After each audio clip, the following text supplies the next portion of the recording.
ICC, international criminal court. అంటే ఇది ఒక కాగితపు పులి. ఈ కాగితపు పులి ఏం చేసింది? ఇది చాలా పెద్ద పెద్ద వాళ్ళని అరెస్ట్ చేస్తుంది తెలుసా మీకు? గతంలో ఒక సంవత్సరం క్రితం పుతిన్ మీద అరెస్ట్ వారెంట్ ఇచ్చింది. మరి ఇప్పుడు ఎవరి మీద ఇచ్చింది?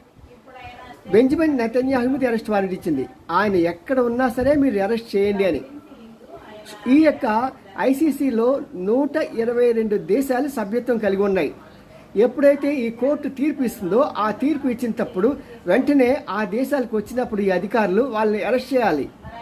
కానీ అలాంటి సాహసం చేసే దమ్ము సత్తా ఎవరికైనా ఉందా అండి? పుతిన్ని అరెస్ట్ చేయడం కానీ బెంజమిన్ నెతన్యాహుని అరెస్ట్ చేసి బ్రతికి బట్టగల ధైర్యం ఉందా? వెధవ వేషాలు, పోకిరి వేషాలు అని తప్పించి ఏం లేవు. వచ్చిన పేపర్ పబ్లిసిటీ కోసం నోరు మూసుకుని కామ్ముగా కూర్చోవాలి, అంతేగాని ఇలాంటి